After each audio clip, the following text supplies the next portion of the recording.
pour bien déchiffrer, décortiquer, décoder. Voici Louis-Philippe Brûlé. OK, on est de retour. On va maintenant aller retrouver Patrick Filion, microbiologiste et professeur au Cégep de l'Outaouais, qui est avec nous à tous les lundis à l'émission. Salut Patrick. Salut LP. Pas le choix de revenir sur la vaccination des enfants, les 5-11 ans. Ça devrait commencer cette semaine. On attend les détails. Peut-être rappeler les grandes lignes, Patrick. Là, c'est le vaccin de Pfizer qui a été approuvé par Santé Canada. C'est la même chose que celui pour les adultes, mais à plus petite dose. Oui, c'est le même principe. Dans le fond, c'est un vaccin à ARN qui va provoquer la production de protéines par l'enfant. Nous, par exemple, par dose, on a reçu une dose de 30 mg. Les enfants, ça va être un tiers de cette dose-là. Donc, en fonction de leur poids, de leur âge, ça va être complètement suffisant pour stimuler adéquatement leur système immunitaire et leur offrir une protection. Parce que la protection offerte par le vaccin là, est très, très, très, très bonne. D'autant plus que les enfants ont un système immunitaire là, qui répond très bien.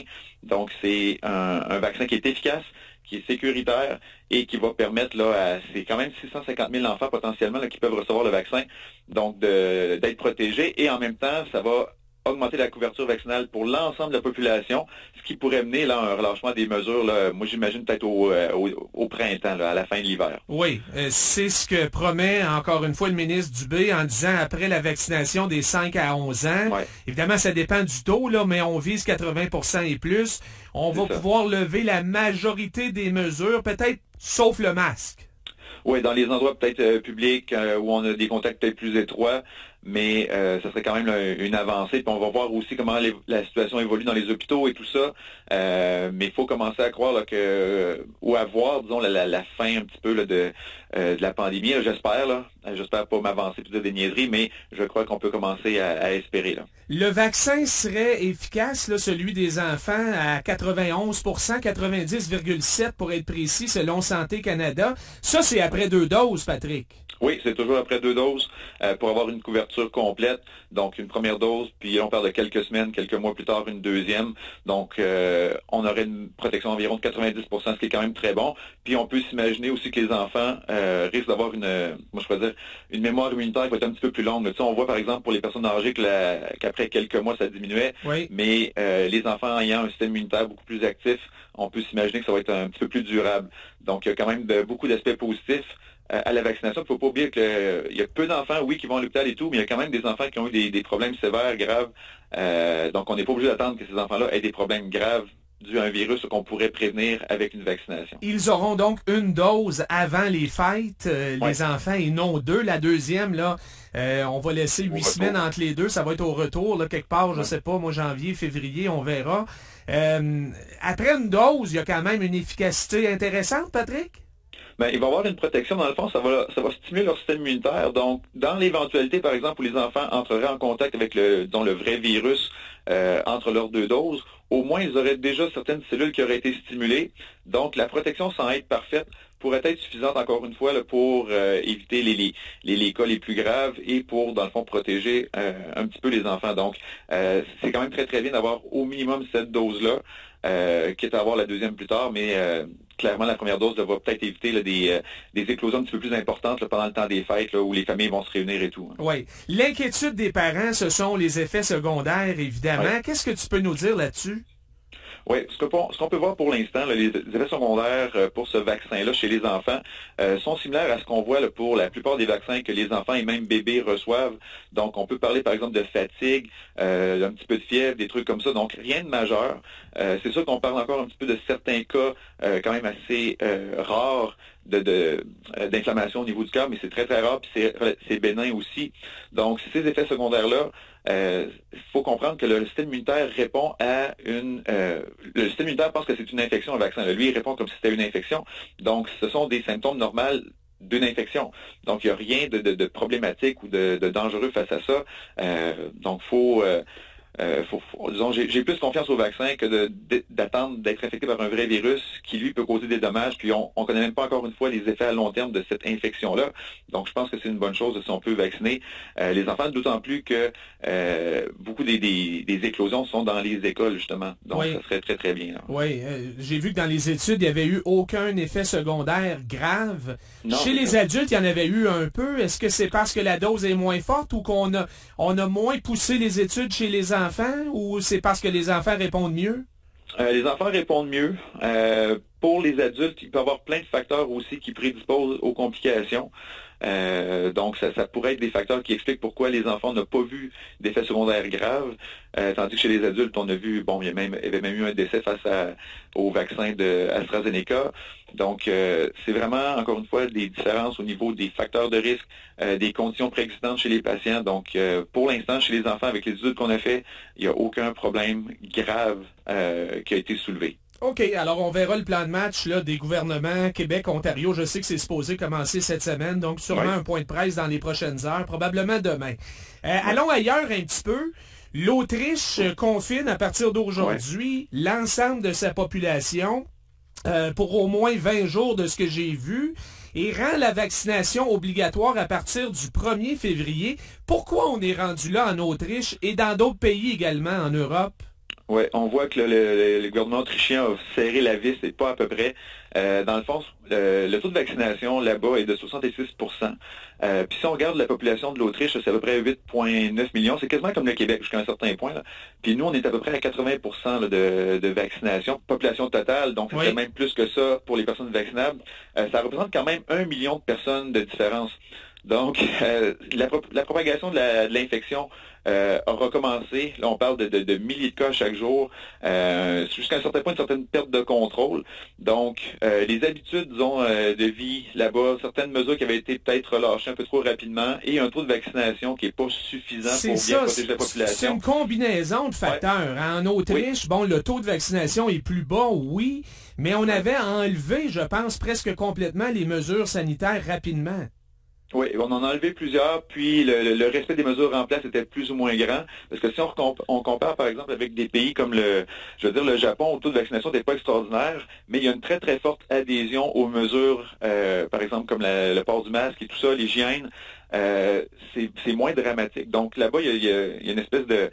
je sais pas si on triche un peu et on a relâché trop vite, puis la vaccination est vraiment pas au même niveau, par exemple, qu'au Québec. Donc, c'est multifactoriel, c'est ce qui explique pourquoi on doit prendre des mesures aussi importantes. Et même, imaginez, là, on va rendre la vaccination obligatoire. Là, on n'en est pas là, heureusement, nous ici. On a eu une bonne réponse volontaire. Mais là, je peux imaginer le tollé que ça pourrait se lever. Oui, ça brasse, là. Ça brasse. Mais c'est le premier pays de l'Union européenne à aller aussi loin dans les mesures, là, en rendant le vaccin obligatoire pour tout le monde.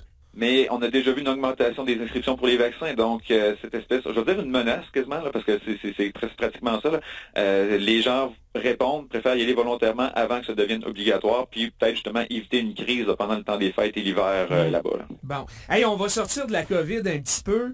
Il y a des agences fédérales aux États-Unis, incluant les FBI, qui ont lancé des enquêtes. On a retrouvé 15 fioles, dont 5 qui portaient la mention variole la semaine passée dans un laboratoire de Merck près de Philadelphie aux États-Unis. À quel point on devrait s'en inquiéter, Patrick? Écoute, moi j'ai eu un gros frisson dans le dos quand j'ai vu cette nouvelle-là. Bon, on vit une COVID, on vit la pandémie, tout ça, c'est épouvantable, les gens aiment pas ça, mais la variole, il faut comprendre que c'est une infection virale qui va avoir un taux de mortalité de 10 à 30%. C'est énorme. Puis personne n'est vacciné contre la variole. Parce que la variole, on l'a éradiquée dans les années 80, donc il y a peut-être des auditeurs qui n'étaient même pas nés. Puis c'est une bonne chose de ne pas se rappeler de ça. Donc, parce que le virus est un virus qui affecte seulement l'être humain, on a fait des campagnes de vaccination massives dans les années 70 et on a littéralement éradiqué la variole. Il n'y a plus personne, il n'y a plus un être humain qui a la variole depuis 1980 sur Terre. Mais là, le problème, c'est que s'il y a des fioles de virus qui traînent à quelque part et qui sont absolument pas très bien gardé, comme on l'a vu. Là, oui, mais là, on n'est pas trop sûr. C'est quoi? C'est-tu des vaccins contre la variole? C'est-tu du virus? C'est pas clair, mais on prend ça vraiment au sérieux, là. Ah, il faut prendre ça au sérieux, parce que si c'est un vaccin, tant mieux, on pourra en disposer correctement, puis il n'y aura pas de dommages. Mais s'il fallait qu'une fiole comme celle-là soit retrouvée par quelqu'un, mal manipulée, puis que cette personne-là s'infecte, quitte son lieu de travail, là, ça pourrait être catastrophique. Donc, il y a des mesures qui doivent être prises et des mesures très sérieuses pour s'assurer la sécurité de ces endroits-là, s'assurer que les fioles sont idéalement détruites. Là. Tu sais, c'est comme garder une bombe à retardement quelque part dans un congélateur.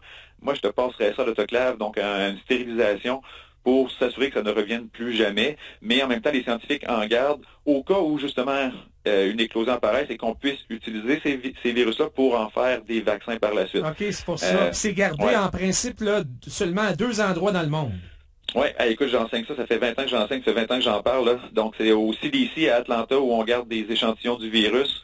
Donc, c'est le Center for Disease Control, c'est là où on s'occupe de toutes les maladies infectieuses les plus dangereuses. Et il y a aussi, théoriquement, un seul laboratoire en URSS, en ex-URSS, en Russie, qui le garde. Donc, on dit le garder justement pour faire de la recherche, pour préparer des vaccins au cas où, mais ça demeure quand même un risque vraiment très important de garder ça comme ça au cas où, mais faudra qu'il y ait des mesures qui soient prises, parce que moi, quand j'ai lu ça, ça m'a fait vraiment, vraiment, vraiment peur. OK, on verra la suite de cette histoire-là. Ouais. Et en terminant, vous préparez, Patrick, toi et un collègue, une conférence qui va se tenir au Cégep de l'Outaouais le 8 décembre en soirée à 19h. C'est gratuit. Conférence qui s'intitule « Vaccination et légendes urbaines ». Oui, c'est avec mon collègue. Y a-t-il des légendes urbaines sur la vaccination, Patrick? Et puis il y en a des bonnes, c'est assez distrayant. Mais c'est mon collègue Simon L'Espérance qui donne un cours légendes urbaines, puis ça touche plein de sujets, dont la vaccination.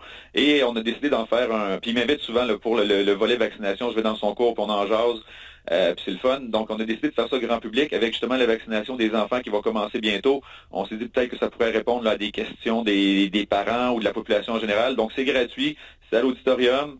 C'est clair qu'il faut porter le masque pendant l'événement et tout. Mais on va parler de vaccination puis de désinformation aussi.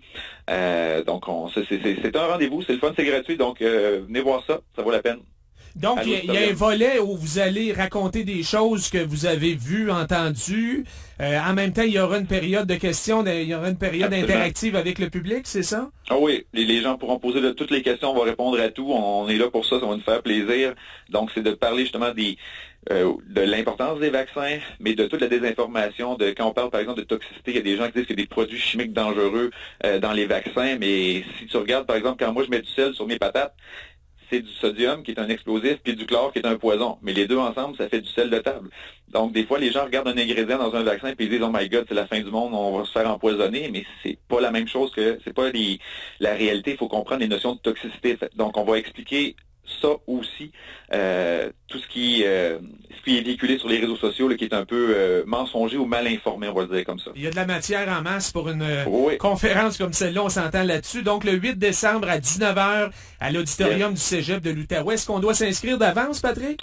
Oui, vous pouvez aller sur la page soit Facebook du Cégep, pour trouver l'information, c'est sur Eventbrite. Je pense qu'on peut réserver notre place. Donc, il faut s'inscrire, même si c'est gratuit, là, pour gérer le nombre de personnes qui seront présentes. Parfait. On pourra s'en reparler, évidemment, d'ici là. Merci beaucoup. Bonne semaine. Bonne semaine. Salut, Patrick.